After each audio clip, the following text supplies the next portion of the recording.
Dr. Uma's podcast is a series of podcasts providing career advice, work-based tips and learning skills, helping you become a better doctor with a healthy work-life balance. These podcasts are in association with MRCPCH speciality courses, who specialise in courses in interview skills, application form writing and communication skills. Check it out on mrcpch specialitycourses.co.uk. Welcome to another episode of Dr. Uma's podcast. What I want to talk about today is calling tertiary centres. Now, you may think that this is a topic, well, why am I talking about this? And is this something I should be talking about? But like most things I do talk about, they're things that are not taught in, books. That may not necessarily be things that we get lectures on. And being someone who works in a tertiary centre, who's trained in a tertiary centre, wherever I've worked, whether it's south of the country or further away, I see the same problems occurring, and the quality of referrals are, a lot of the times quite poor. So actually, I thought this is quite a good topic, and there's just some things I want to put across to you about this. And actually, as I go through it, I think some of it you may be able to resonate with and actually realise you probably have made those mistakes before. And I want to talk about how you can avoid those and how you can actually improve the outcome of your phone call. Because ultimately, that's what you need to get done. It is the advice and a plan for the patient at your centre, at your hospital. So the first thing I want to say is, are you the right person to actually make this phone call? We've all been there, right? We're in handover, big discussions occurred, some of it's gone over our head, or we're on the ward round and we'll get someone, the consultant or even the registrar say to you, can you phone them, the tertiary centre, and get a plan or let them know that this patient's here. It may be a patient that we know, it may be a patient, brand new referral, we don't know about this patient at all. But either way, you've been asked to come and talk to the tertiary centre. And it doesn't really matter which specialty it is. I think this is a generalised problem. But do you know the patient? Did you see them? Do you really know the history? Do you know the complexity? Do you even understand, what's going wrong with this patient? And that's not a criticism. That's not to say that you're not good enough. You may just not know the story. You may have turned up, day 6 of their journey in hospital and not really got a grip of what's been going on. Yet you've been asked to call another centre and say, this is the history of the patient and we would like to know what to do next. Do we start a certain treatment? Do you want them to be transferred into your care? Whatever the question is. But are you the right person? And I think you've got to be able to say, I don't think I'm appropriate to actually make this phone call. And there's nothing wrong with that. And I think sometimes what happens is that registrars delegate this task not because they genuinely are busy, but because they themselves don't feel sure about what they understand about this case, what's being asked, from the tertiary centre, and they want to avoid it. So what's the best way to avoid something? Delegate it to someone else. And actually, you end up being a scapegoat. So I would honestly, think about, should I be making this phone call? And if the answer's no, then say that. I don't think I know enough about this patient to make this phone call, or I don't think I've been involved to really be able to explain everything that's been going on, especially if multiple treatments and interventions have already been tried. So don't be scared to say, I don't think I can make this phone call. And that's okay.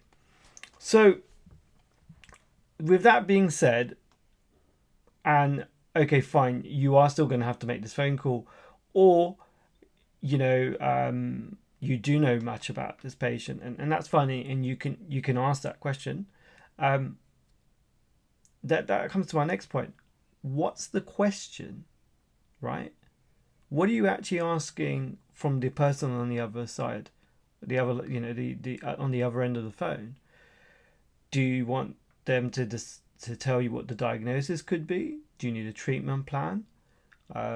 What's the actual question? And sometimes, and I do this as well. When I was a peds reg, I would say, yeah, I know the story, but what exactly? And I'll say this to my consultant: do you want them to answer? What do you want them to tell you? And that's really important, because if you're calling me and you just regurgitate this long story, my question is, but what are you asking from me? And that allows me to focus everything you've said, or be able to sort of tease out or ask additional questions to give you that answer that you need. If you don't know what you want from me, and you give me all this information, you've pretty wasted my time, because I can't help you if you don't know what you want. And that's where communication really breaks down. Sometimes I'll get people say, I'm not quite sure, or I've just been asked to call you, or I'm really sorry, but I haven't really seen this patient. My registrar saw this patient. And then again, that goes back to my first point.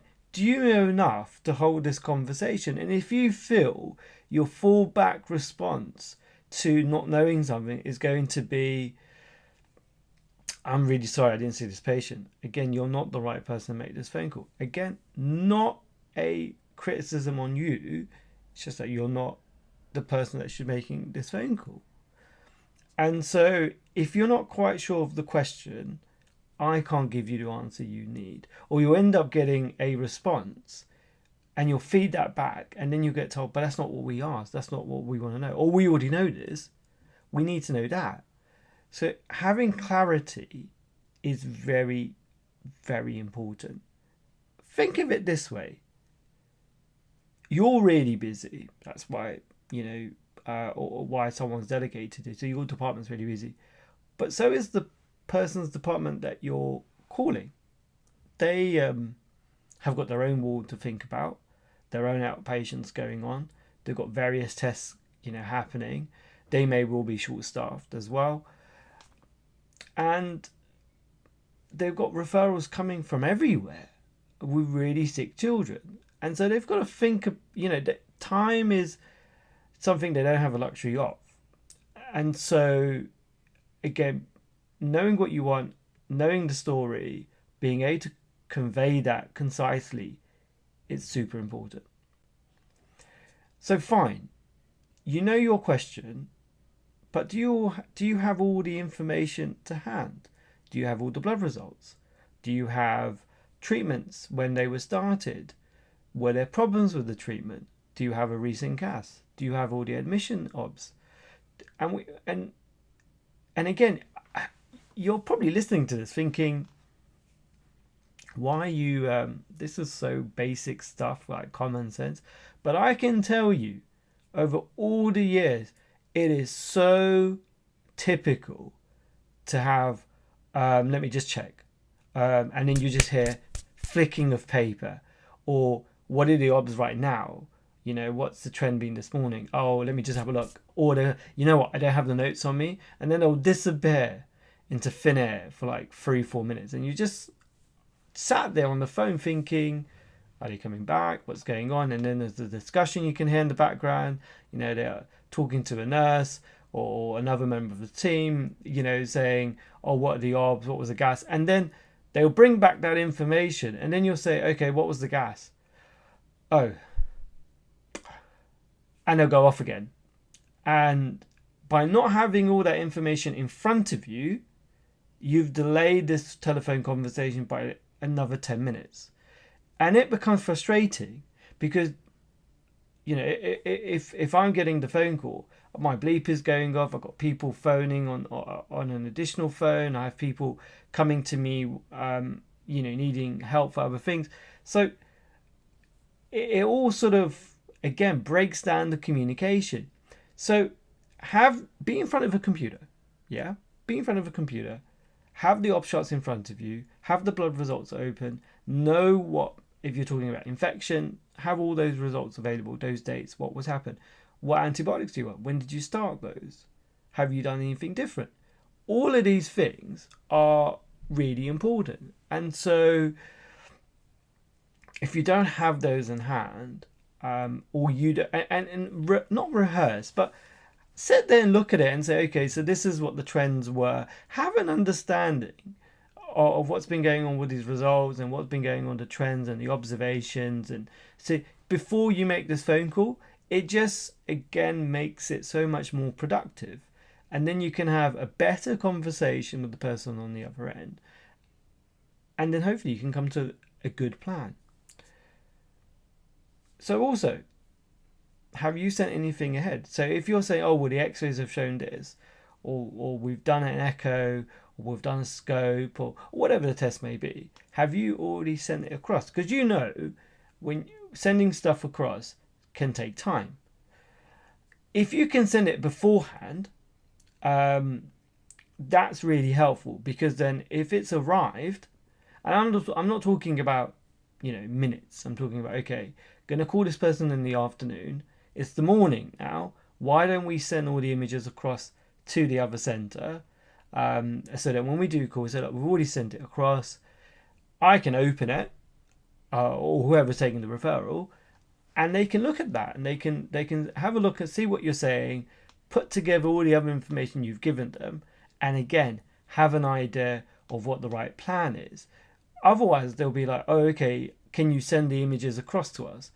And then they're like, okay, sure, I'll send it. So you got half a story, you have half a plan, but it really depends on what the images show.